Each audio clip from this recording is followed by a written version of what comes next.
Então, para que tudo isso aconteça, sou eu que apareço aqui, sou eu que pego o microfone, mas eu não faço nada sozinha. Existe uma equipe muito grande para que isso tudo aconteça. E vocês não têm noção de quantos detalhes. Toda vez o Zé Fernando pergunta, é o último? Ele está lá. Não é o último, gente. Eu tenho fama de ser teimosa. Estou aqui. E então, eu queria apresentar para vocês a equipe da Só Fórmula, que trabalha comigo e que me dá a retaguarda necessária para que isso tudo aconteça. Porque, como eu disse, são muitos detalhes e tudo acaba lá. E aí elas têm que me acudir. Porque ou eu atendo os clientes da farmácia ou eu preparo o evento. Sozinha não dá. Então, eu quero chamar as meninas da farmácia para virem aqui. Elas se dedicam tanto quanto eu. Já sabem tudo que envolve o evento e estão sempre prontas para fazer melhor. Cada edição, elas têm alguma sugestão para que a gente aprimore, desde a recepção até cada detalhe que acontece aqui. Muito obrigada. E agora, nosso parceiro, porque onde que a gente vai encontrar essa estrutura com o carinho que nós recebemos aqui?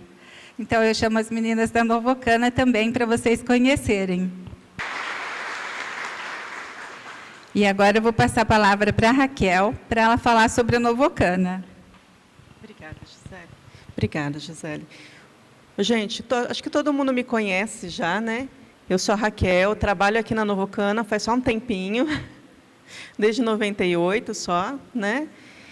E eu preparei até um textinho, eu vim representar a Novocana, né, e me incumbiram de falar alguma coisa para vocês sobre quão é importante o projeto para a Novocana, né?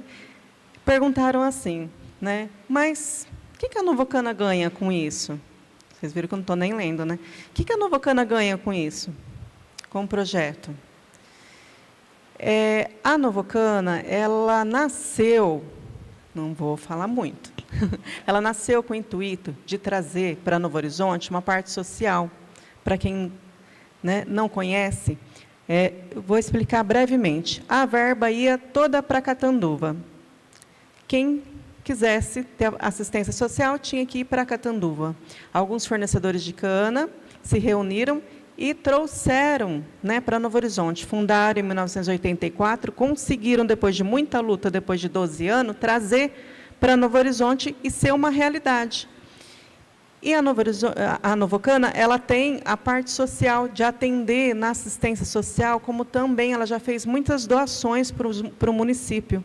E o que o projeto agrega, então, para a Novocana? O projeto agrega dá a oportunidade para a Novocana desenvolver a parte social dela e estar junto com a comunidade, estar junto com vocês. Então, a diretoria abraçou nessa causa, quando a Gi trouxe, né, e até a ideia de um diretor também que chamou, falou, vamos fazer junto, né? Então, a gente faz, assim, das tripas do coração mesmo, que a gente pode, para a gente acolher bem todas. Tá? Eu fico muito feliz assim, de ver a Novocana cheia, vocês não têm ideia. Eu fico triste quando a pessoa fala assim, mas o que é a Novocana? Eu não entendo, não conheço. A gente fez até um vídeo institucional para passar especialmente aqui no projeto. A diretoria se preocupou em fazer um vídeo. Eu vou ler uma coisa que eu tinha preparado, mas é rapidinho, tá? Ao olharmos para a trajetória do grupo das mulheres, agora que são ela, é impossível não nos emocionarmos. O que começou com Saúde 40+, tornou-se um espaço de acolhimento, partilha e transformação, onde mulheres se fortalecem, se redescobrem e caminham juntas. Cada encontro carrega histórias, superações e conexões verdadeiras, fazendo diferença na vida de todas as que participam. Nossa profunda gratidão à idealizadora, a Gisele, a toda a equipe dela, né? A nossa equipe, a minha equipe da Novocana, aqui está só eu, Raquel, Thalita, a Silvana, mas a gente tem mais 11 para montar esse espaço aqui que vocês estão. 7 horas da manhã, junta todo mundo e já monta tudo. Tá? Então, para a Novocrana, o grupo, agora que são elas, é essencial, que além de promover cuidado e desenvolvimento humano, tem contribuído significativamente para a instituição, para a Novocana, seja cada vez que a Novocana seja cada vez mais reconhecida e valorizada no município. Tá? O Agora que são elas é uma prova de que, quando as mulheres se unem, elas transformam as suas vidas e toda a comunidade ao seu redor. Tá? E eu quero agora fazer uma homenagem para a Gisele, para agradecer quanto é importante, né, esse sonho dela se tornando realidade nas nossas vidas, gente. Palmas para a Gisele.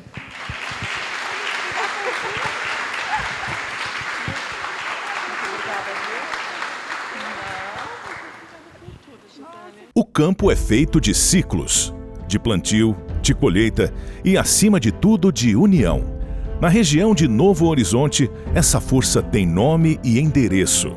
Fundada em 1984, a Novocana, Associação dos Fornecedores de Cana da região de Novo Horizonte, nasceu com uma missão clara: representar e defender os interesses dos fornecedores de cana da região. Somos uma entidade sem fins lucrativos, administrada com ética e transparência por uma diretoria eleita, mas nossa voz ecoa muito além das nossas divisas. Com filiação à Orplana e à FEPlana, garantimos representatividade política e defesa dos fornecedores em nível estadual, abrangendo 21 municípios paulistas. No departamento técnico, oferecemos suporte agrícola especializado e uma equipe dedicada ao controle de pragas nas lavouras, e diversos serviços como monitoramento de pragas de solo, regulagens, implementos, coletas de amostras de solo, assistência para melhorar a qualidade do produto, inclusive com o uso da tecnologia, dentre outros serviços. Já nosso departamento de topografia utiliza alta tecnologia e equipamentos adequados para mapear propriedades rurais, fazer levantamentos topográficos, elaboração de mapas, serviços terceirizados de sistematização e pulverização com drone, coleta e envio de informações do campo ao etanol mais verde e ao PAN, Plano de Auxílio Mútuo, referente à prevenção de incêndio em propriedades rurais. A Novocana sabe que por trás de cada tonelada de cana colhida existem pessoas, famílias.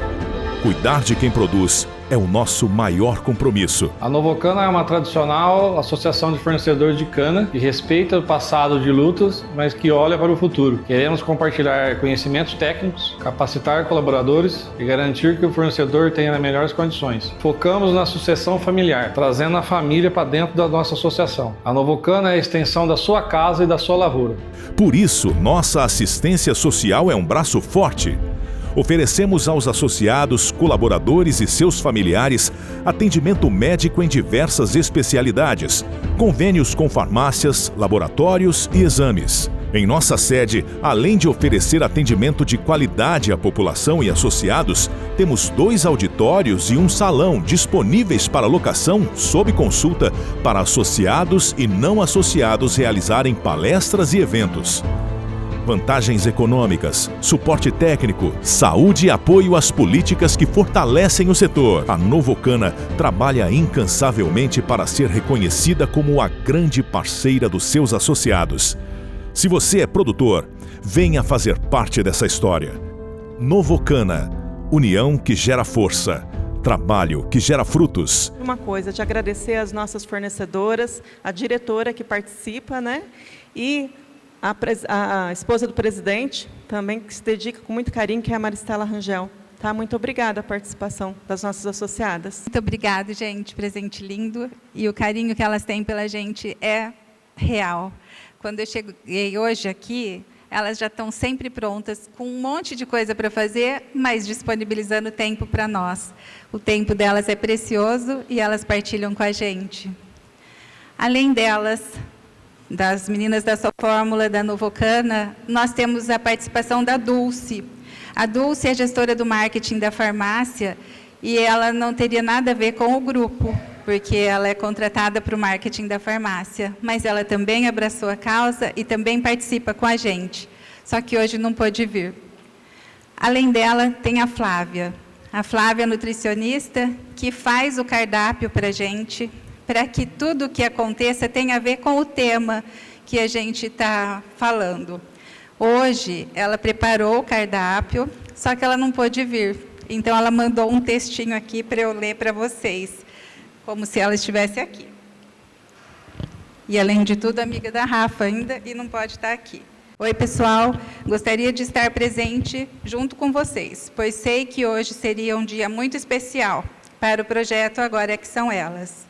Porém, não pude, mas preparei algo especial para que pudesse agregar ainda mais a palestra de hoje e também pudesse linkar com o assunto da Rafa, a nossa granola funcional, que vocês receberam logo na entrada do evento. Ela foi pensada para que viesse agregar ainda mais valor nutricional para a nossa opção do dia, nossa salada de frutas. E que salada de frutas, gente! Nós que fizemos, mas a receita é da Flávia. Mas mais do que isso, que ela também viesse poupar o nosso rico dinheirinho. Se vocês notarem, vão perceber que junto à granola, vocês também receberam um flyer, comparando a nossa granola a uma industrializada, que indico aos meus pacientes, devido à boa qualidade. Ingredientes limpos e naturais. E também pela praticidade de ter algo bom e pronto para o consumo. Só que o custo dela é alto. Vejam que em 300 gramas, peso total do pacote, pagamos R$ 54,00, enquanto que a nossa granola, preparada aqui por nós, teve um custo de R$ 26,00 o quilo, enquanto a industrializada custa, em média, R$ 180 o quilo. Vejam só a diferença. Nutricionista ajuda a gente a economizar também, gente. Sei que muitas vezes não pensamos nesses detalhes na hora de cuidarmos do nosso dinheiro, mas sei que é de extrema importância olharmos para eles. Além do que, a nossa granola é tão nutritiva e de boa qualidade quanto a industrializada. Ela é rica em fibras, minerais como zinco, cobre, magnésio, vitaminas do complexo B, proteínas e gorduras, mono e poliinsaturadas. Esses nutrientes contribuem para a saúde cardiovascular, melhoram o funcionamento do nosso metabolismo, regulam e modulam o nosso intestino, além de promoverem saciedade, facilitando também o emagrecimento. Sugiro sempre o consumo delas com frutas, iogurtes ou até mesmo purinha. Já na versão salgada, gosto de incluir em sopas, caldos e saladas. Espero que gostem, aprovem e façam a receitinha disponibilizada no verso do flyer. Não sei se vocês viram na sacolinha. Beijos e bom evento para todas vocês. Viva o nosso rico dinheirinho. Aí, para compor a nossa equipe, por último, chegou o Hélio. Chegou atrasado, né, Natália? Não veio na sua palestra, né? Mas chegou. E tem vindo transformar o nosso ambiente e nos garantir o replay das palestras lá no canal do YouTube. Hoje a Rafaela veio para fazer aquela apresentação com o maior carinho que ela preparou, de todos esses meses que a gente está conversando e ela preparando. Eu tenho certeza que vocês vão se encantar com a apresentação da Rafaela. E ninguém vai sair daqui olhando para o dinheiro como olhava ontem, ou hoje, de manhã. É um prazer estar aqui, que a gente possa fazer uma conversa bastante produtiva sobre dinheiro, um tema que permeia a nossa vida desde a hora que a gente nasce até o fim, né? E que a gente possa construir um pouco mais de consciência, um pouco mais de saúde a respeito. Eu me chamo Rafaela, eu tenho 36 anos, eu sou aqui de Novo Horizonte. Eu não tive educação financeira, assim como eu acredito que a maior parte de vocês não teve, porque não é cultural no Brasil a gente ter educação financeira. Nossos pais não sabiam, lidavam com o dinheiro como podiam, como aprenderam, e aí é isso. Fui crescendo, fui tendo que lidar com o meu dinheiro, fui fazendo umas barbaridades, mas tudo bem. Aí, em 2015, eu tive uma oportunidade. uma amiga minha estava indo fazer uma parte do doutorado dela na Espanha, e ela falou, vai lá me visitar. Falei, gente, mas com que dinheiro? Ixi, não vai dar, não. Eu gastava tudo que eu ganhava, enfim. Aí eu fui para casa e falei, mas e se eu tentar organizar aqui para fazer sobrar, para talvez ir? Gente, primeira planilha, primeiro trabalho que eu fiz de organização financeira, 7 ou 8 meses depois, estava eu na Espanha com tudo pago. Ai, foi maravilhoso. E aquela viagem desbloqueou a compreensão de que é possível. De que é possível, quando a gente aprende a lidar com o nosso dinheiro, fazer mais. Fazer com que ele renda. Sentir, na verdade, poder criar uma vida que faça com que a gente vibre, que a gente gaste com o que a gente gosta. E que também construa segurança. E foi por isso que, em 2020, eu comecei a trabalhar com planejamento financeiro de maneira profissional. Porque aí, nessa altura do campeonato, as minhas amigas já me ligavam, porque queriam que eu ensinasse como é que fazia para organizar. Aí alguém me falou, por que você não trabalha com isso? Eu nem sabia que dava. Aí que eu fui descobrir que existia a profissão de planejador financeiro independente e estou trabalhando desde 2020, me especializando na área de comportamento, porque, no fim das contas, é o comportamento que faz com que a gente tenha os resultados que a gente deseja, né? Muitas pessoas ganham na loteria e perdem tudo em tão pouco tempo. Então, a gente vê que o problema não é dinheiro. O problema é falta de comportamento alinhado com o que a gente deseja. E aí, o trabalho do planejador financeiro é como se fosse um nutricionista. Eu gosto de fazer essa associação. Porque o nutricionista vai pegar os teus objetivos, então, quanto você quer emagrecer ou melhorar na sua saúde, enfim, vai pegar os dados que ele tem disponível, então, exames, e vai montar a melhor estratégia alimentar para você chegar lá. É basicamente isso que eu faço, só que eu pego dados financeiros, pego seus sonhos, seus projetos que você deseja realizar e traço um caminho para que você chegue nos seus objetivos. E o que dinheiro tem a ver com saúde, né? Dinheiro pode ser usado para promover saúde, isso é a maneira talvez mais lógica de ver isso. Eu posso usar o meu dinheiro para pagar por profissionais de saúde, para criar uma vida que promova a minha saúde, mas a falta dele, ou a falta de saber lidar com ele, ela gera muito problema. Esses dados, janeiro de 26, quase 80% da população brasileira está endividada. Isso significa ter uma conta, um compromisso para pagar no futuro, seja um cartão de crédito, um carnê de alguma loja, enfim. Só que olha isso daqui, quase 30% não dá conta de pagar. É muita coisa. E como vive quem... Vocês estão surpresas, gente? Hã? Não, nem um pouco.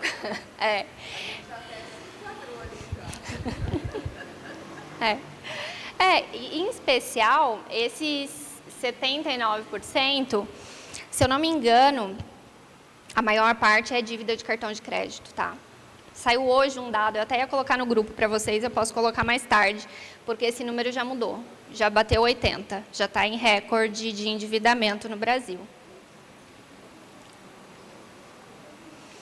E qual que é o impacto do endividamento? Não é a dívida só. A gente tem vergonha, insônia, vida social, pensamentos negativos. Isso foi relatado por 80% dos endividados. Além disso, mais de 60% relacionam dívidas a dificuldade de concentração no trabalho e nas tarefas diárias. Problemas em relacionamentos, tudo isso pode funcionar como gatilho para depressão, ansiedade, crise de pânico e, em casos mais graves, as pessoas chegam a tirar a própria vida. Eu deixei a fonte aqui, caso, enfim, alguém queira ler a notícia, mas é tudo baseado nessa pesquisa do Serasa. não queremos fazer parte dessas estatísticas, não é mesmo? A gente quer ter uma vida plena em saúde, física, mental, emocional, etc. Então, eu dividi essa palestra em 3 blocos. A gente vai tratar de saúde financeira no presente, primeiro, saúde financeira no futuro, e vamos tratar um pouquinho sobre comportamento. Tem muita coisa para falar sobre tudo. Eu escolhi aqui o que eu acho que vai causar mais impacto positivo na vida de vocês. Bom, para começar a organizar o presente, o que comumente chega para mim é: Rafaela, meu dinheiro desaparece. Eu não tenho a menor noção do que acontece com ele. Chega antes do fim do mês, eu já nem sei para onde foi, eu já estou usando cartão de crédito. O fluxo de caixa é uma ferramenta que vai te fazer compreender para onde o teu dinheiro está indo, tá? Por si só, ele não vai transformar a tua relação com o dinheiro, ele não vai melhorar nada. Mas ele vai te dar informação para fazer alguma coisa.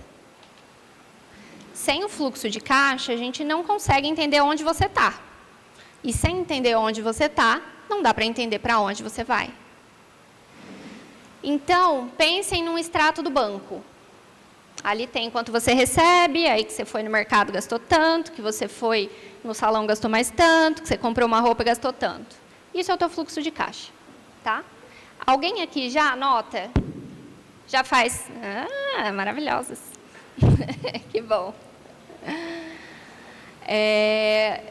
Então é isso, ele te dá a informação, mas ele não te dá o caminho. O orçamento é o que vai te dar direção.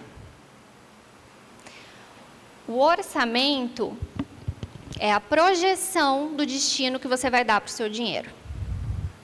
De repente, você descobriu que você está gastando R$2.000 com o supermercado e você achou que está demais. Então, você coloca no orçamento que a partir do mês que vem você vai gastar R$1.800. Um exemplo.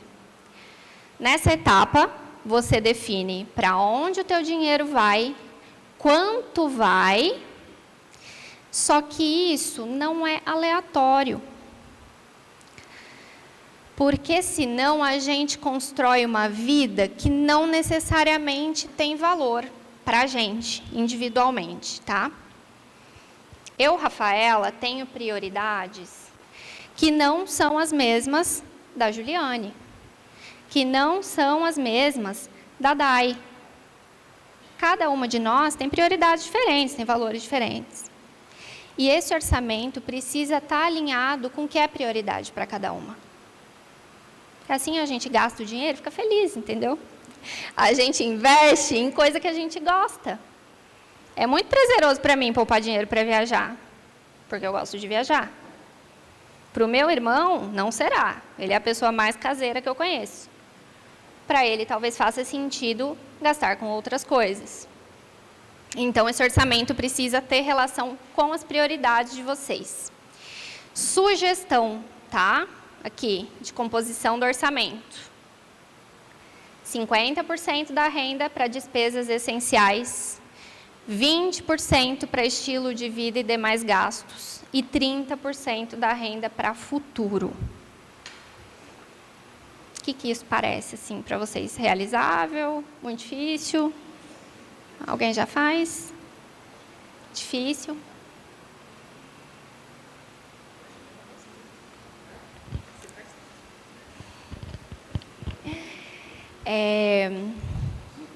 Às vezes é desafiador olhar para esses percentuais e eles são recomendações.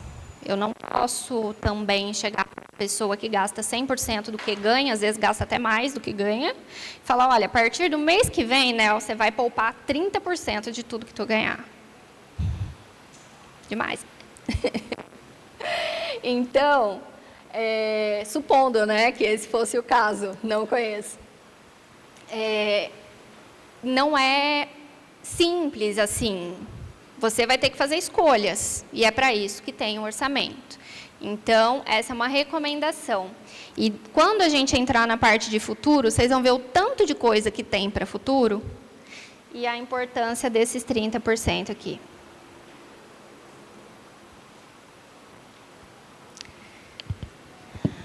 Todo mundo tem clareza do que é prioridade na sua vida aqui? Já parou para pensar?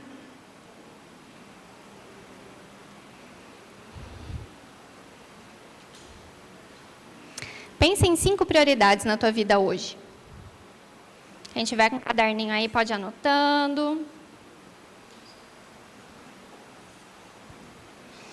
É saúde, é família, é lazer, é aposentadoria.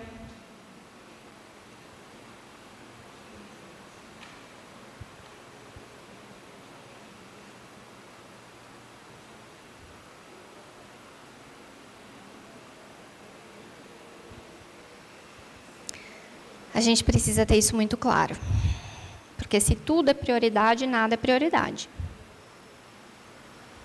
E para fazer esse orçamento coerente, eu preciso saber o que eu vou priorizar. O dinheiro é finito. Cada uma tem um teto aqui, de quanto ganha. De quanto faz, na verdade, né? Aí eu deixei aqui um exemplo, contextualizar, assim, exemplificar para vocês, que às vezes fica mais fácil de ver. Essa é a minha pirâmide de prioridades. A base dela, que é o que é mais importante para mim, Rafaela, é saúde e segurança. Depois vem desenvolvimento pessoal. Depois viajar. Depois lazer. E depois, gastos com beleza, roupas, acessórios, etc. Vamos supor que eu fiz o meu fluxo de caixa de março e eu descobri que eu estou gastando R$2.000 com alimentação, R$2.000 com lazer, nada com academia, nada com nutricionista, nada com terapia, 400 com roupa, estou poupando R$50 para o futuro, e poupando 150 para eu fazer uma viagem esse ano. Isso daqui está minimamente alinhado com as minhas prioridades? Nada.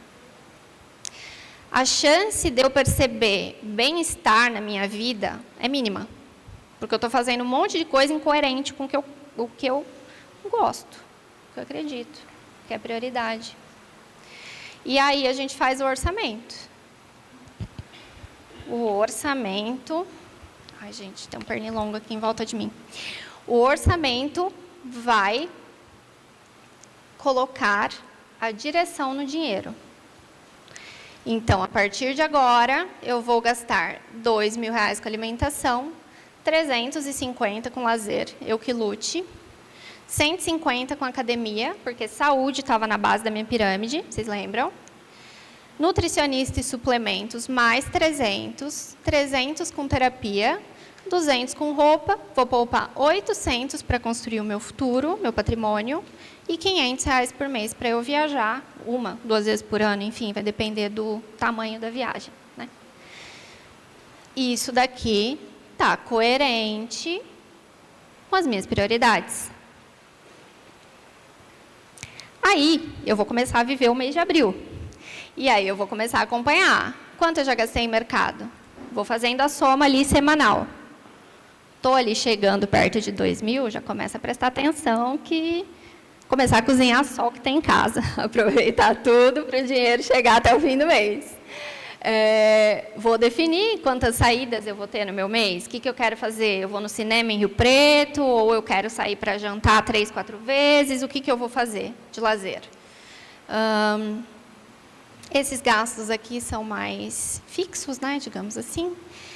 E aqui vou definir quanto de roupa, se eu vou comprar alguma roupa, algum acessório, alguma coisa, e vou tomar a decisão com base nesses 200. Ai, Rafaela, precisa comprar um tênis de corrida. Não dá para comprar um tênis de corrida com R$200. Eu vou ficar um mês sem comprar roupa e em maio eu vou comprar um tênis de corrida. Tão simples quanto isso, tá? Enfim.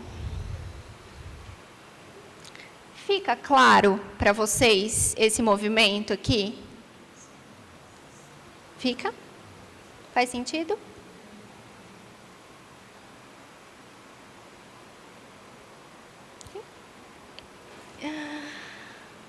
Bom, então antes da gente entrar em futuro, eu quero falar uma coisa extremamente importante, que é reserva de segurança. Alguém está familiarizado com o conceito?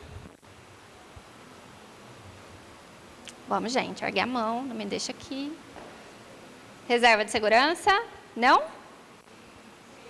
Sim.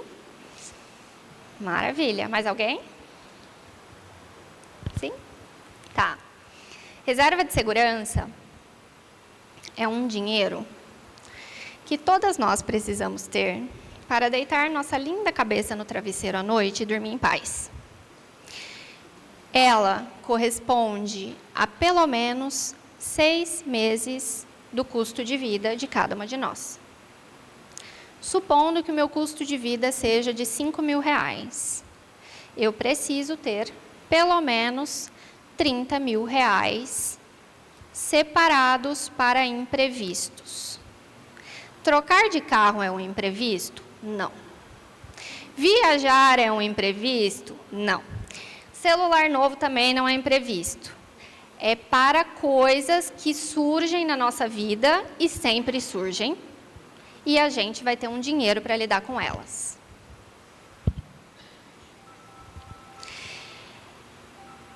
Esse dinheiro, ele precisa estar disponível, tá? Então, eu não vou conseguir entrar muito nos pormenores aqui, mas pensem nele como uma poupança. Eu não falo para vocês colocarem na poupança, porque um cofrinho do Inter rende mais do que a poupança.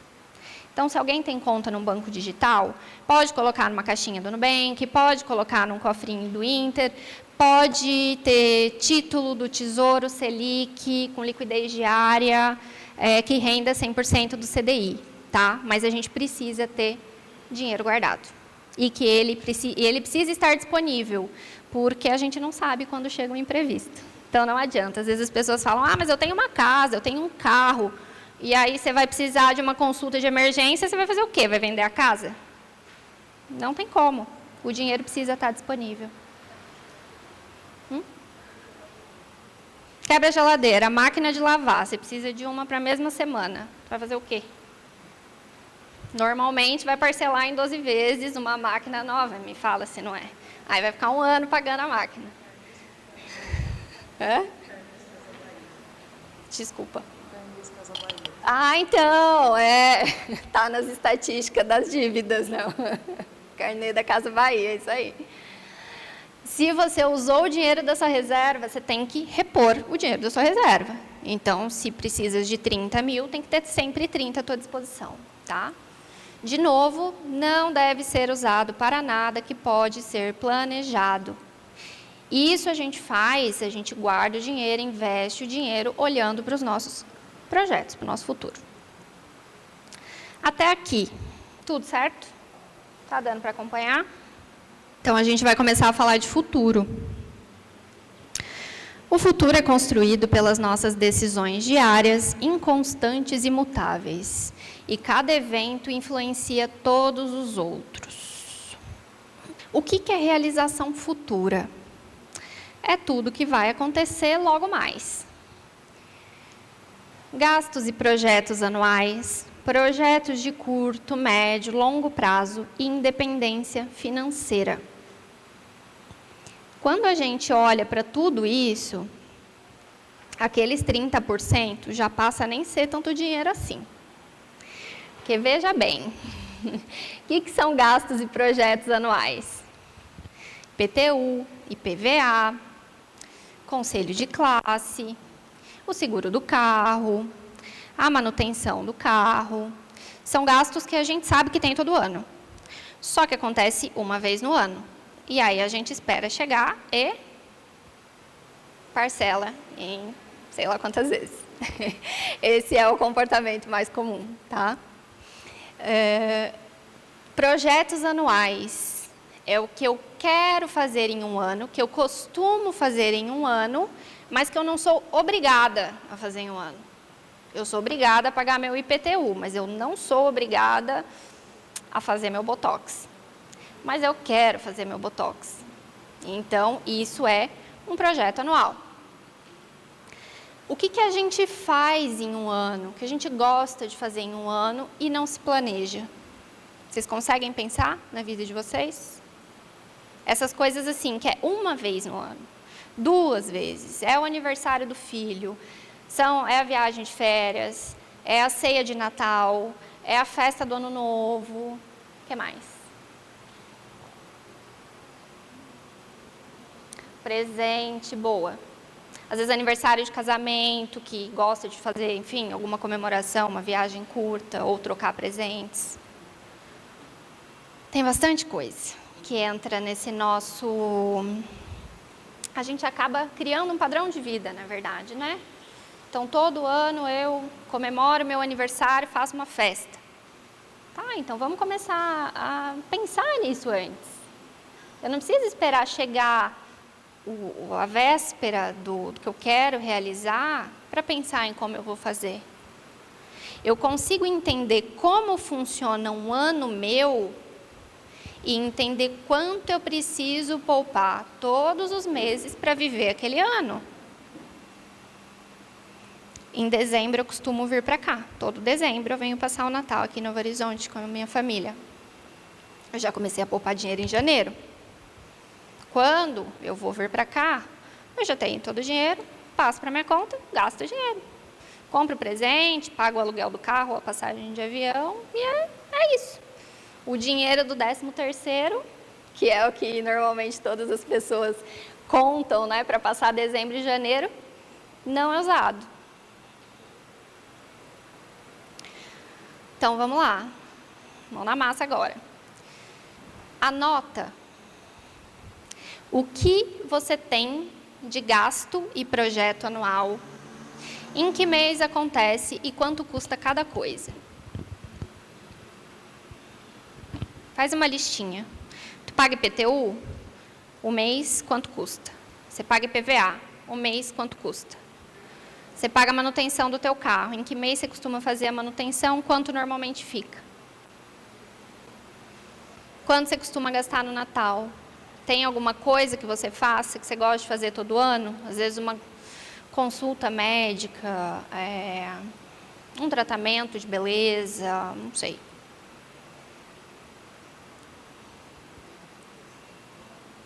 Anotem, 1 minutinho.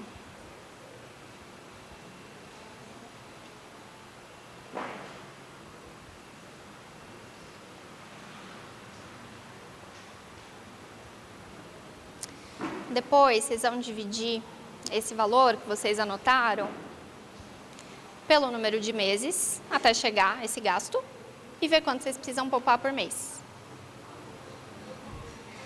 Essa é basicamente a conta que a gente faz para tudo que vai acontecer no futuro. Então, a gente já vai olhar os projetos também, e é a mesma coisa. O que eu quero fazer, quando eu quero fazer, quanto custa e divide por quanto tempo eu tenho até lá. Você pega aquilo que é gasto fixo, você sabe, soma e divide por 12. Isso, pode ser. Pode ser, a grosso modo pode ser. É dividir pelo número de meses até chegar a esse gasto. Tem coisa que às vezes você faz em janeiro, coisa que você faz em maio, coisa que você faz em dezembro. Então, talvez agora, esse ano, você já tenha pago o teu IPTU, o teu IPVA. Mas tu ainda tem alguma despesa para pagar em setembro. Então, você já pode começar a juntar o dinheiro agora. Uma manutenção de carro, por exemplo.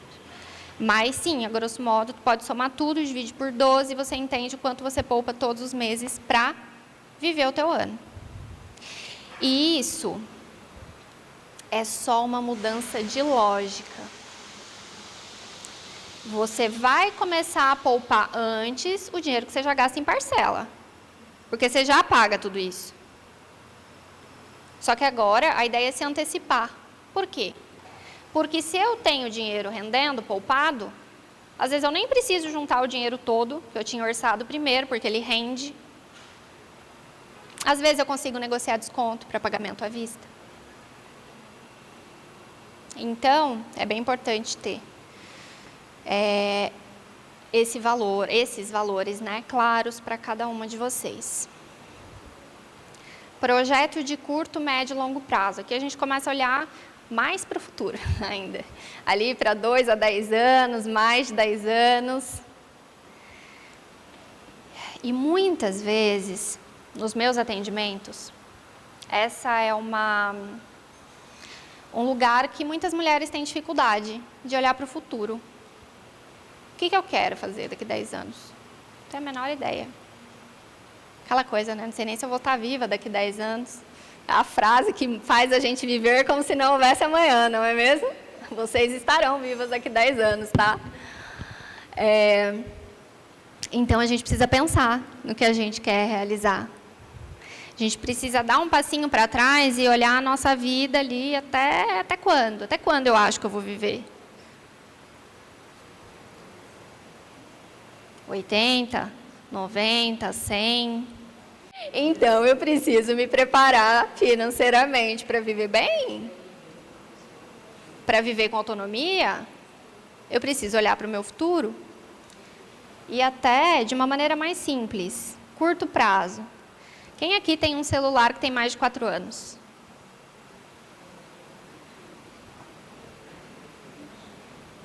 As chances de vocês trocarem de celular nos próximos 2 são bem altas, tá? Daqui a pouco começa a dar ruim. Isso. Mas aí, a gente tem uma noção de quando isso vai acontecer. A gente pode juntar dinheiro. Quem tem computador, notebook, que trabalha com notebook, sabe que ele tem uma vida útil. Não vai durar 30 anos. Quem tem um carro, sabe a periodicidade com que troca de carro.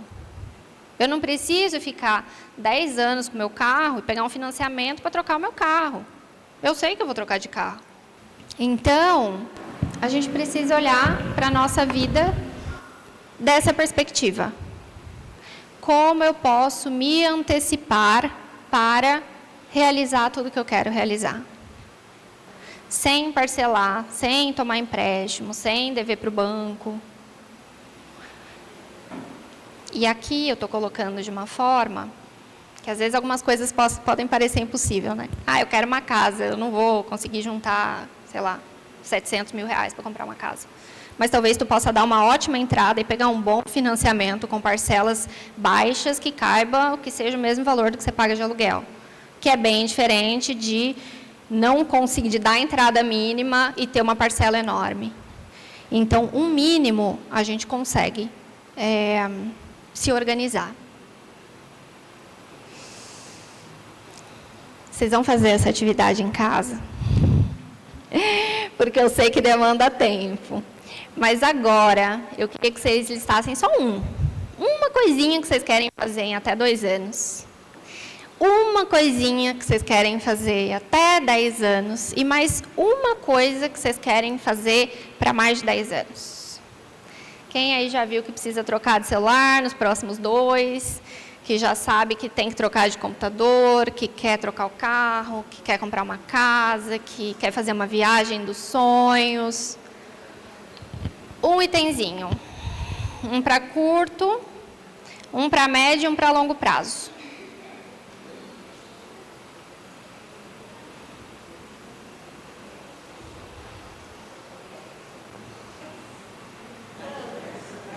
Mais de 10 anos? 71, claro.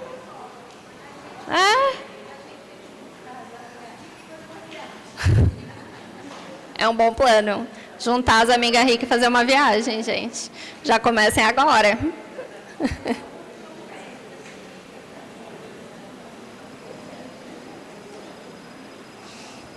Começou a clarear para vocês?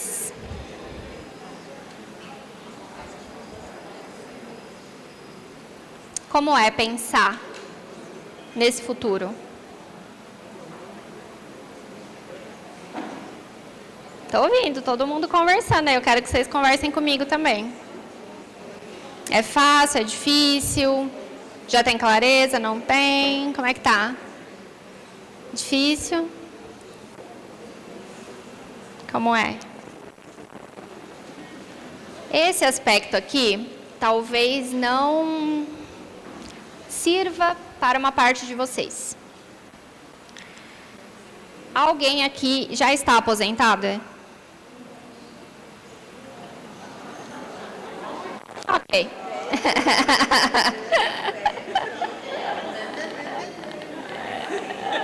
Olha só. Bom. Tá chegando. O que é independência financeira, gente? É poder parar de trocar tempo por dinheiro. A gente pode escolher parar de trabalhar. Tem pessoas que realmente querem continuar trabalhando o máximo possível, mas assim, a gente precisa entender que com o passar do tempo o ritmo diminui, os interesses mudam e que bom poder escolher diminuir o ritmo. Parar de trabalhar se quiser. E é exatamente isso que é a independência financeira. E quanto antes a gente começa a pensar em ter independência financeira, a investir para a nossa independência financeira, menos dinheiro você tem que colocar todo mês para construir patrimônio.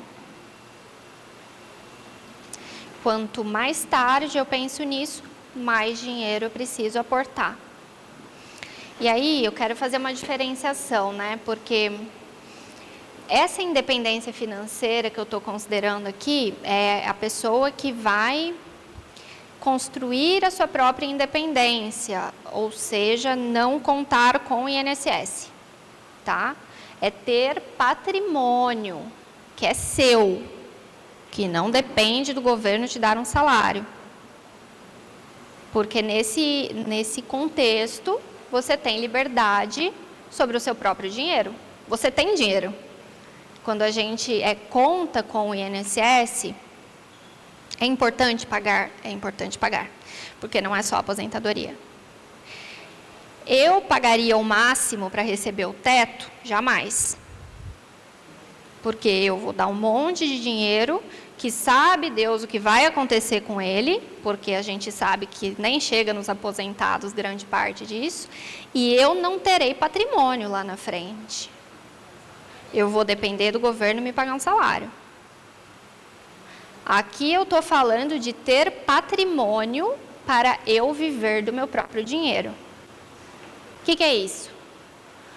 Sei lá, se eu quero viver com 10 mil, eu posso ter 5 casas me dando R$2.000 por mês em aluguel. Eu posso ter investimentos, R$1 milhão investido, me dando R$10.000 por mês para eu viver minha vida. E às vezes, isso é complementar, fazer isso é complementar a aposentadoria que já está sendo paga. De repente, eu vou receber ali um salário pelo INSS, mas eu posso continuar aportando para complementar esse salário, para que eu chegue nos meus 60, 65 anos, às vezes antes, depende de quando começa, às vezes depois, tendo a condição que eu desejo, e não a condição que eu sou obrigada a ter, porque é o dinheiro que eu tenho disponível. Fica claro isso para vocês?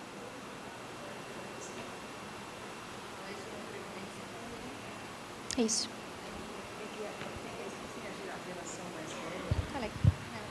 É que existe a geração, até a minha mesmo, que eu tenho 57 anos, não ligo de falar, é que ainda tem um pouco desse medo dessa aplicação, né? O negócio é ter a casa, ter uma coisa, né, fixa, né? Causa muito medo ainda. Em mim eu tenho muito medo. Eu falo para você, e aqui é porque hoje quem mexe para mim é o Renan, meu sobrinho. Então, ele que toma, mas eu ainda tenho medo. Ele fala, vamos fazer isso? Eu falo, acho que não. Então, eu ainda tenho. O dela é tudo mais no conservador, porque eles têm mais medo ainda, né? A gente precisa desmistificar isso, né? Que é que você acabou de falar. Você tem um patrimônio, mas você pode ter esse patrimônio aplicado também, né? Ela vive falando, mas e se o banco fecha?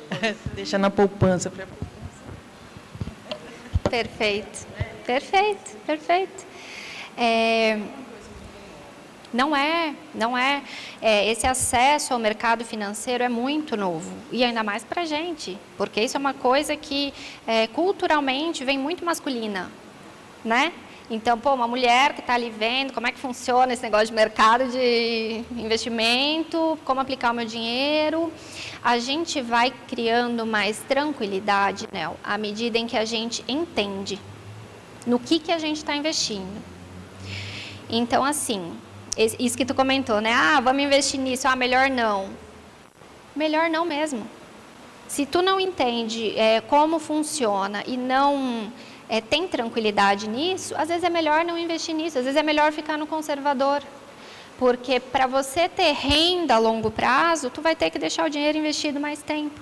E o mercado, dependendo do produto, vai dar uma baita oscilação. E aí, às vezes, a gente não tem emocional para isso, né? E está tudo bem. Conservador hoje em dia, o que seria? A Eliane perguntou o que seriam aplicações conservadoras hoje em dia. Então, eu posso, por exemplo, investir em o título do Tesouro Direto. O que é isso? É emprestar dinheiro para o governo federal. Esse é o investimento mais seguro que tem, tá? Quem ainda acha que poupança é mais seguro que isso, não é. Esse é outro investimento. É mais seguro que a poupança. O tesouro é mais seguro que a poupança. Por quê? Isso que a Nel falou, de nossos pais serem conservadores, a minha mãe é poupança. O negócio dela é poupança. Com muito custo, eu consegui fazê-la entender que, pelo menos, ela passasse uma parte da poupança dela para aquele que é...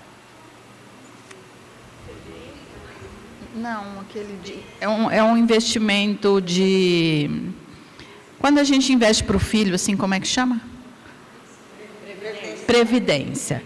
Quando a gente passa o dinheiro para a Previdência, da poupança para a Previdência, ela rende minimamente diferente, só que, na hora da falta da minha mãe, a gente não paga imposto desse dinheiro. Na poupança, você paga imposto, a minha mãe pagaria, eu e minha irmã pagaríamos um imposto para ter esse dinheiro. E na Previdência passa direto. Teve essa mudança de lei. Isso eu consegui que a minha mãe fizesse, mas eu não consigo, de maneira nenhuma, que ela invista em outra coisa. E a sorte que ela conseguiu mudar para a Previdência e não poupança mais, porque a poupança é o pior dos piores. Pior que poupança é só não investir, isso mesmo, Rafael. Obrigada pela tua contribuição.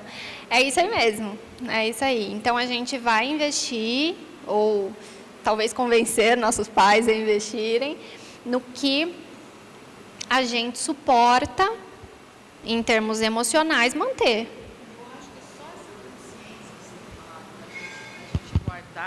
Só essa consciência dela ter falado da gente guardar, para não ter que parcelar. Hoje em dia você vê qualquer coisa que você vai comprar na internet, porque hoje em dia tudo a gente compra na internet. Até remédio para cachorro a gente compra na internet. Aí, você olha lá, no Pix custa 60 e pouco. A da minha cachorra custou 200 e tanto, porque ela pesa 42 quilos. Mas, quase R$300 um remédio para cachorro. E se você comprar no Pix, é 250. Para você parcelar, você vai pagar quase 300. Então, isso que ela falou, só da gente mudar esse pensamento da gente, em vez de parcelar no cartão e pagar à vista no Pix, da gente se programar para esse remédio que tem que ser de 3 em 3 meses, para trocar o celular à vista, só da gente ter essa mudança de pensamento, de não parcelar mais, a vida da gente muda. Completamente. A gente para de ficar reagindo, senta no banco do motorista e começa a entender para onde vai. Eu não espero. A minha gata toma vacina todo mês de dezembro. Eu não preciso esperar dezembro para ter o dinheiro. Eu já sei quanto vai custar a vacina. Eu já sei que eu vou ter que dar a vacina. Exatamente, exatamente. Essa antecipação é olhar para a nossa vida e decidir para onde a gente quer ir. Não ficar sendo o efeito do que acontece.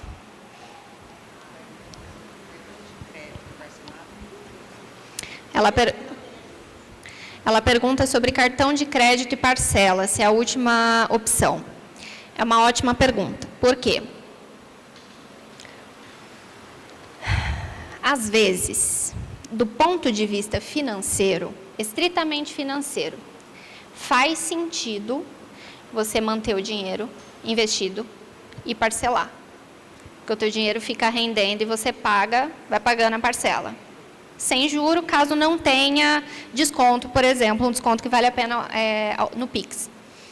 No entanto, todas as pesquisas realizadas com cartão de crédito, agora falando de comportamento, demonstram que quem vive com cartão de crédito gasta mais do que quem vive no débito. Porque tem algo chamado dor do pagamento. O nosso cérebro sente dor, ou não, no caso do cartão, quando paga alguma coisa. Quem nunca ficou com uma nota de R$100 na carteira porque não queria trocar, porque senão o dinheiro ia embora rapidamente? A gente cancela a compra para não trocar a nota de R$100. A gente nem precisa tanto assim. E se fosse para parcelar em 2 vezes no cartão? Será que a gente ia ter esse mesmo cuidado? Então, é muito mais por essa questão de induzir a gastos que vocês não teriam se vocês pagassem no débito ou no Pix, do que necessariamente valer a pena financeiramente. É que elas pediram para colocar, por causa da gravação. Eu tenho essa dúvida, porque esses cartões de investimento, eles incentivam a gastar no crédito por conta dos investback que volta, né? Isso é vantajoso a longo prazo ou ainda é melhor à vista, o débito?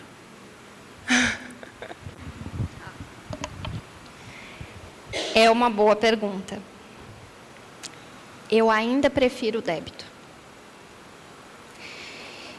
Para a gente pensar em cartões, em cashback, etc., e tem vantagens mesmo, mas para elas valerem a pena, a gente tem que gastar tanto.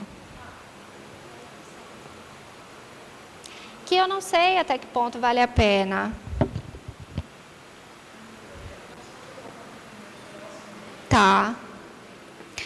Então, nessa questão do investback, a gente tem que, às vezes, gastar muito mais dinheiro para valer a pena pegar um dinheiro de volta, do que você poderia simplesmente investir os R$50 que você vai receber ali, investback, em vez de ter uma fatura de 5 mil que você nem precisava.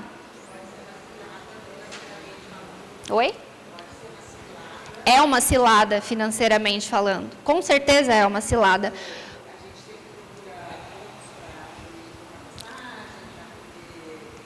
Não vale. Eu já vivi no cartão de crédito, gente. Tudo que eu consegui depois de viver 1 ano no cartão de crédito foi comprar uma passagem de ida para o Rio de Janeiro. Não vale. Tem que ser, isso vale a pena para algumas pessoas, para quem movimenta R$100 mil, R$200 mil no cartão de crédito. Não é o que vale a pena para 99% das pessoas. Mas fica, quanto mais dinheiro a gente movimenta, a gente tem acesso a algumas vantagens. Mas não é a realidade comportamental que vai fazer sentido. Porque daqui um pouco, essa pessoa que começou a usar o cartão de crédito para ter milha para viajar, já perdeu completamente o controle da fatura, entende? Era muito mais fácil ela ter guardado o dinheiro para comprar essa passagem. O cartão de crédito numa vez só, aí tudo bem. Se você tiver controle comportamental, tudo bem. Mas o fato de pagar no cartão dói menos. Eu estava falando da dor do pagamento. Então, aquela coisa, tipo, você vai pagar em dinheiro.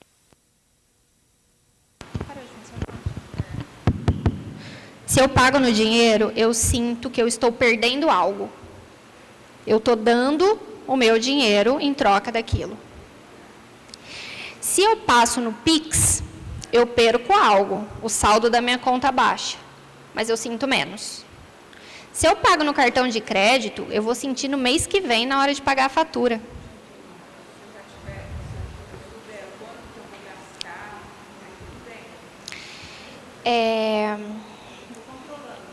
Sim, sim. Sim. Existem.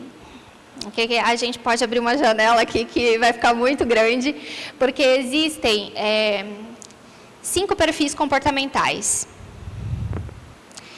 Um deles é mais controlado. Para essa pessoa desse perfil, talvez ela consiga gastar no cartão de crédito sem gastar mais do que ela deveria. Mas para a maior parte das pessoas, ela vai gastar mais do que ela gastaria se ela gastasse no dinheiro ou no débito, entendeu? Então, por isso eu costumo adotar meio esse padrão de recomendar gastem no débito ou gastem no dinheiro. É que ninguém mais anda com dinheiro, né, praticamente, mas gasta no Pix, gasta no débito. Porque raras as pessoas. No débito, você vai vendo o dinheiro saindo da tua conta, você já começa a ficar esperta. Né? Opa! Oi? Gastar no dinheiro é pior. É melhor para não gastar. Sim. Sim.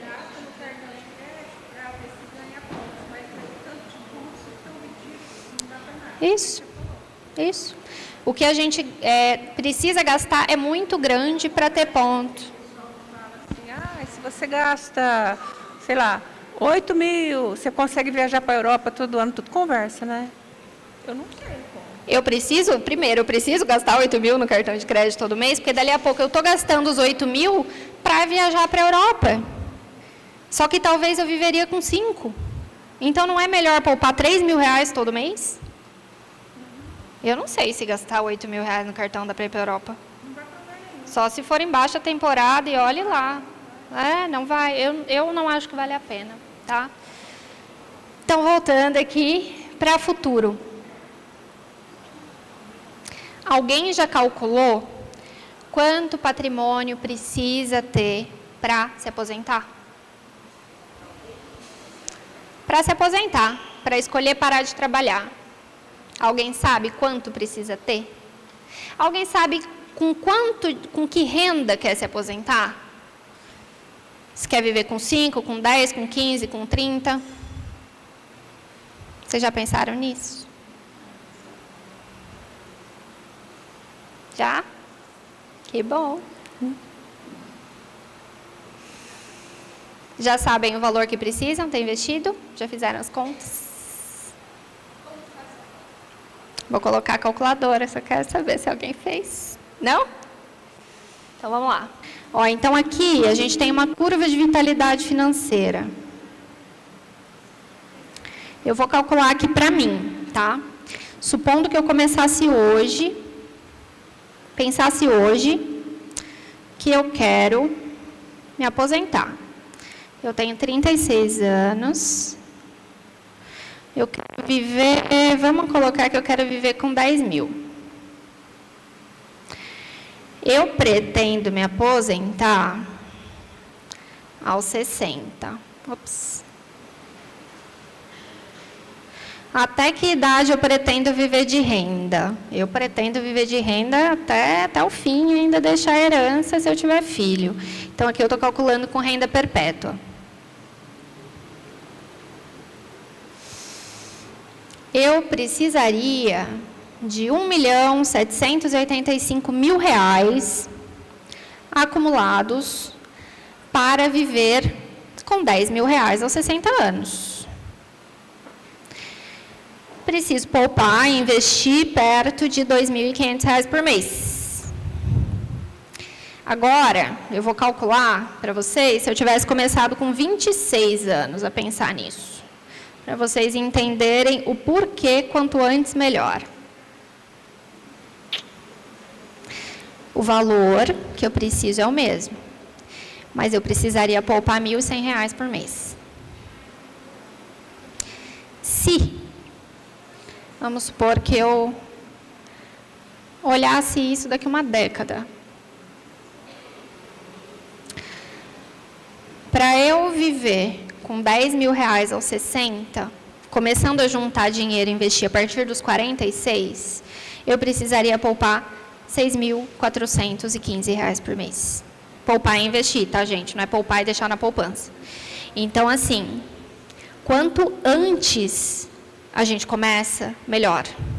Inclusive, se vocês puderem chegar em casa e compartilhar com a família de vocês, isso daqui, maravilha, tá? Porque, assim, eu adoraria começar a ter feito isso aos 18 anos. Esse site chama Super Rico. Super Rico, é. Aí depois vocês podem calcular de vocês, colocar a idade para se aposentar. Tá?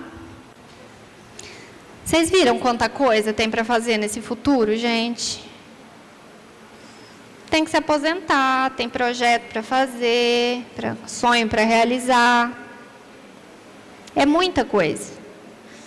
Então, quando a gente olha, 30% às vezes é até pouco. E é por isso que é super importante a gente ter clareza das nossas prioridades. Porque dali um pouco eu não vou conseguir fazer as 6 viagens internacionais que eu quero, comprar uma casa e me aposentar com R$15.000 por mês. Isso está completamente fora da minha realidade. Então, eu preciso entender a minha realidade e, muitas vezes, até trabalhar para um aumento de renda, por exemplo, para conseguir investir mais dinheiro todo mês. Até agora, tudo bem? Dúvidas sobre o futuro? Como estão? Que bom. Tá. Então, agora a gente vai falar um pouco sobre comportamento. O comportamento de quem constrói saúde financeira. Tem muita coisa que a gente pode falar sobre comportamento. Eu amo falar sobre isso, se deixar, tem mais 4 horas de palestra, mas eu não vou fazer isso com vocês. Então, eu trouxe aqui os 3 autos desejáveis. Quando a gente lida com dinheiro e senta no banco do motorista mesmo e assume a responsabilidade, que é o autoconhecimento. Você precisa entender o que importa para você. Ninguém mais vai fazer isso por ti. Tu que tem que entender o que é prioridade na tua vida. Você precisa de autorresponsabilidade, que é autoexplicativo, não é mesmo? Assumir a responsabilidade pela realização do que você deseja. Não é responsabilidade dos seus pais, não é responsabilidade do seu marido, não é responsabilidade do governo realizar seus sonhos. É tua. E a gente precisa assumir isso. E autocontrole. Porque, vocês lembram daquele meu orçamento lá?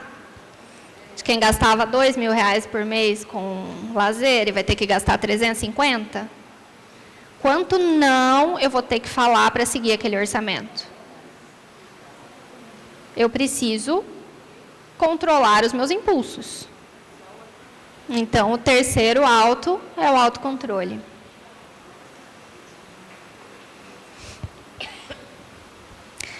E agora, eu vou trazer aqui 3 comportamentos indesejáveis. Então, esses 3, todas temos, mas não queremos ter, se quisermos saúde financeira. A proteção de autoimagem, o viés da confirmação e a dissonância cognitiva. Os nomes são meio estranhos, não é mesmo? Mas eu vou explicar cada conceito, vocês vão reconhecer bem fácil no dia a dia. Proteção da autoimagem, que trem é esse? Pense que cada uma de nós, tem uma imagem formada de si mesma. Eu acredito em coisas sobre mim. Eu tenho uma imagem sobre minhas características físicas, sobre do que eu sou capaz ou não de fazer, sobre no que eu sou boa, sobre no que eu não sou boa, quais são os meus valores. E o nosso cérebro, ele busca proteger essa imagem que a gente criou, que não necessariamente é verdade. Só que, se a gente passa a vida protegendo essa imagem, a gente talvez não tome boas decisões que a gente precisaria tomar para ter os resultados que a gente deseja.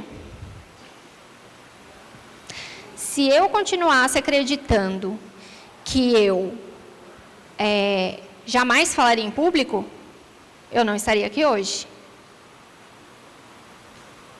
A gente precisa atualizar o que a gente acredita sobre a gente para que a gente chegue nos resultados que queremos ter.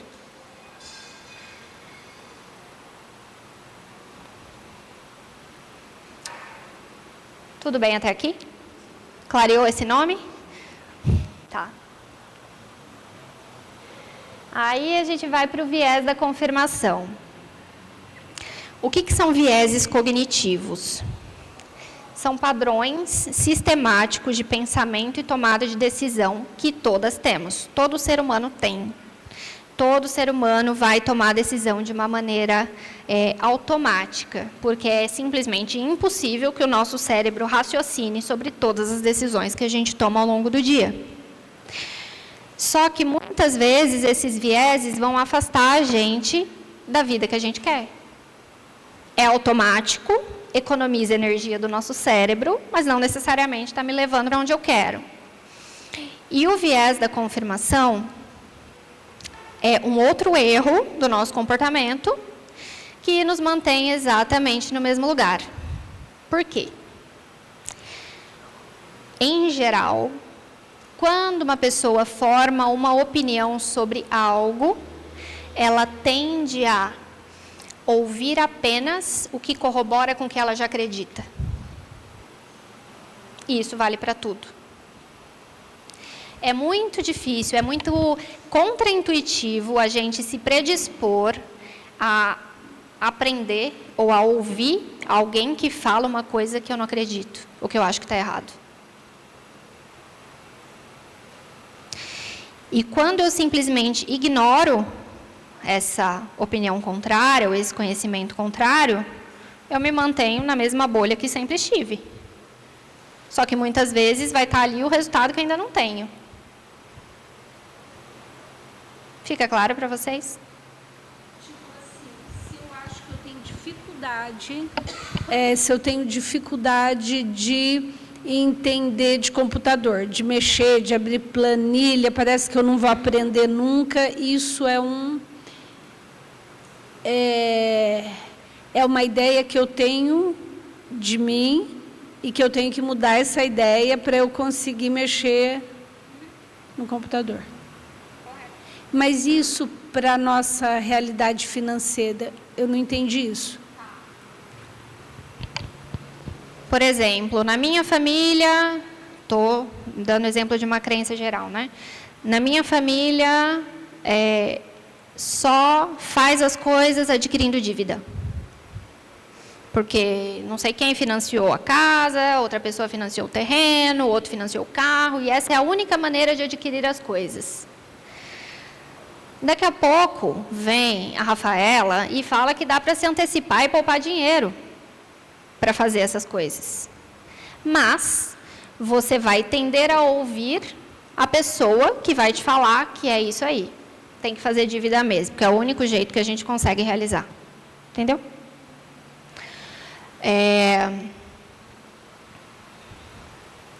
Vai gerar uma resistência à mudança. Porque você não... É como se você não acreditasse no que pode ser diferente. Você vai só olhar aquilo que confirma o que você já acredita. Uma crença, pode-se dizer popularmente, crença limitante. E o viés faz com que você valide essa crença como verdade. Um exemplo. Falei aqui da independência financeira. Vamos poupar, vamos investir para chegarmos lá plenas nos nossos 80, 90, 100 anos, sendo donas do nosso dinheiro. Mas alguém nunca poupou dinheiro na vida. E acha que é besteira poupar dinheiro e acha que tem que viver como se não houvesse amanhã, porque a gente não sabe quando vai morrer. E a gente não sabe mesmo. Porém, as estatísticas dizem que viveremos cada vez mais e cada vez melhor.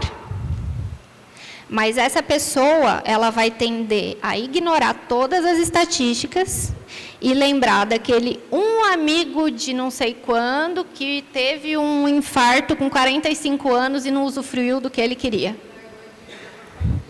E acontece.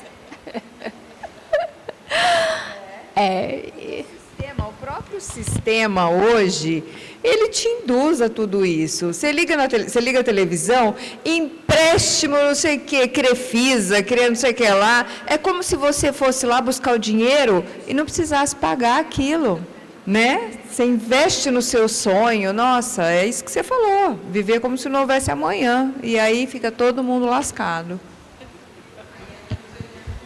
E ao amanhã. As estatísticas mostram que amanhã existe. Aí entra lá nos 80% de endividados. Exatamente, gente. Então, esse viés da confirmação vai te fazer ficar ali naquilo que você já acredita. Essa pessoa vai pegar aquele um exemplo que ela tem, ignorar todo o resto e seguir fazendo o que ela já faz, vivendo como se não houvesse amanhã. E amanhã vai chegar, a gente vê o que faz, entendeu? E, por fim, vamos falar da dissonância cognitiva. Eu adoro esse daqui. Pena que a Flávia não está aqui hoje, que eu já vou me entregar e ela não vai ver. A dissonância cognitiva é quando nós temos duas opções de ação que são valorosas para a gente, mas são conflitantes entre si. Quem aqui está de dieta? Eu estou. A vida inteira de dieta, não é mesmo? É isso aí. Eu estou de dieta. Alguém mais está? Eu estou. Com o plano alimentar certinho que Flávia me passou. O que eu comi no café da manhã? Pão com mortadela. Estava na minha dieta? Não estava. Vai me ajudar a emagrecer? Não vai. Isso é dissonância cognitiva. É o dia do lixo, pode. O que eu pensei quando eu escolhi comer aquele pão com mortadela? Eu pensei, eu só como pão com mortadela quando eu estou em Novo Horizonte. Vou comer o pão com mortadela. Eu tinha acabado de correr. Falei, eu já corri hoje, vou comer o pão com mortadela. Exato. Oi? Então, não sei se eu já não vou engordar, eu já tenho dúvidas, mas tudo bem. Então, a gente se dá desculpas para... O que acontece nesse processo? Eu gostaria de estar mais magra, mas eu também gostaria de comer o pão com mortadela. E isso dá um bug no cérebro. Desconfortável. Como assim? Uma coisa anula a outra, querida. Tu vai ter que escolher. E aí, como que eu vou escolher o pão com mortadela, gente? Eu não falei que eu queria emagrecer? Aí ele vai dar uma desculpa, uma justificativa para eu escolher esse pão com mortadela. E aí vai aumentar o conforto de tomar essa decisão que não era bem o que eu devia estar fazendo, mas que no fim é o que eu quero fazer agora. E aí, comi o pão com mortadela. Vocês conseguem pensar em desculpas que vocês dão para não fazer o que vocês sabem que deviam fazer? O tempo todo. A gente está o tempo inteiro negociando com o nosso cérebro. A gente vai parar de fazer isso algum dia? Não vai. Mas o que é importante? Que a gente entenda quais são as principais desculpas que a gente se dá para, por exemplo, não investir dinheiro. E quando eu for ali falar para mim mesma que se sobrar dinheiro no fim do mês eu invisto, eu vou pensar, opa, este pensamento de novo aqui na minha cabeça, não, eu vou investir agora. Até que você não caia mais nessa justificativa. Sim, a gente fica lá, deixando para depois o que a gente sabe que a gente tinha que fazer. E no fim todo mundo sabe o que tem que fazer. Todo mundo sabe que tem que gastar menos do que ganha, que tem que, para emagrecer, que tem que comer menos do que gasta de caloria. Todo mundo sabe, gente. Aí eu coloco aqui alguns tipos de dissonância. Então, pode ser de algo que eu acredito e de uma ação. Então, por exemplo, eu não devo gastar, mas eu vou lá e gasto. Crença versus informação. Então, por exemplo, eu acredito que usar o cartão de crédito é bom.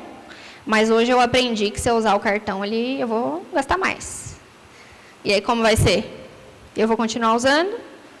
Ou eu vou acreditar nessa informação aqui? Crença versus crença. Então, eu sou honesta, mas vale um jeitinho. Eu sou honesta. Ah, mas sei lá, se eu sonegar um pouquinho aqui, né, já pago tanto imposto, não sei o quê. Você diminui o teu conflito, você aumenta o teu conforto e aí você toma a decisão. Quais justificativas você se dá para não cumprir os teus objetivos financeiros? Se alguém já tem clareza dessa conversa interna, anota. Porque a hora que essa vozinha vier de novo, vocês já vão estar mais atentas. Tem clareza? Já sabe as desculpas? Se dá desculpas, né? Às vezes tem muitas pessoas que não dão tantas desculpas assim. Que tem facilidade numa área. Essa, para mim, é uma área que é muito simples eu fazer o que eu preciso fazer. Já a dieta, sabemos que não. Exatamente. Então, estejam conscientes sobre essas justificativas. Porque vocês vão pegar elas ali surgindo, e aí vocês podem escolher fazer diferente. Autorresponsabilidade, autocontrole, autoconhecimento. Aí eu deixo aqui essa frase, mudar de opinião e seguir quem te corrige, é também o comportamento da mulher, né? Da mulher livre.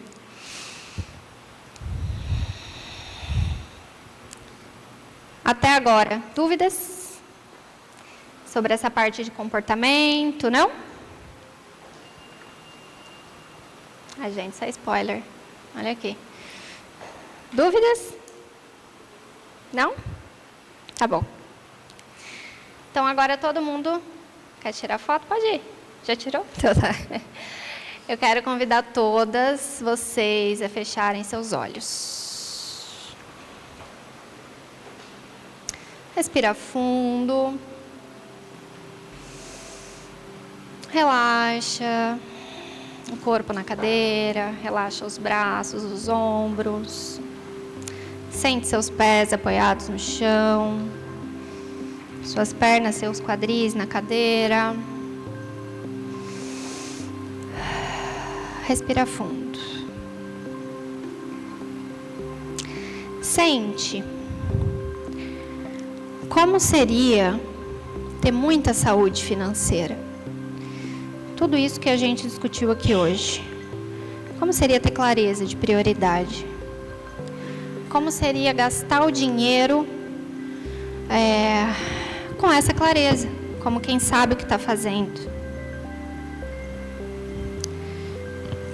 Como seria saber que cada sonho já está sendo construído? Você já está investindo dinheiro para cada sonho teu, para a tua independência financeira, para compor a tua reserva de segurança.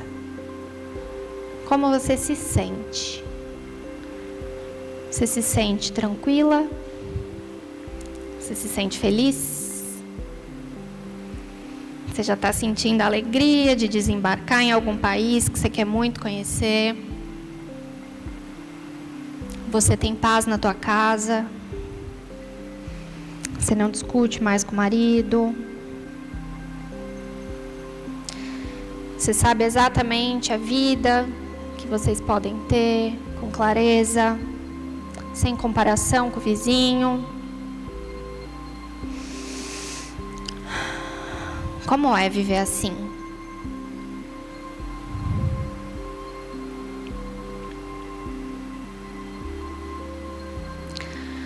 Agora, depois de tudo que a gente conversou hoje,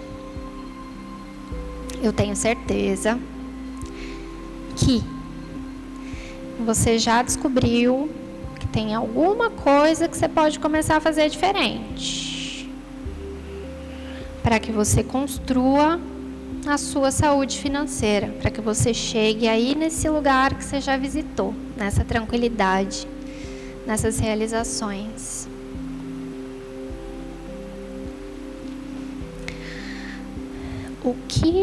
Qual é esse primeiro compromisso que você pode assumir hoje com você mesma para desenvolver a sua saúde financeira? O que você assume de responsabilidade hoje, de compromisso hoje com você, que vai ser inegociável? Você vai sair daqui e vai implementar. Você vai passar a fazer isso. Não precisa ser extraordinário. A primeira coisinha que você já pode mudar. E quando vocês souberem o que é essa coisa, anotem. Vão abrindo os olhos lentamente, à medida em que souberem, vão anotando. Pode ser no caderno, pode ser no celular.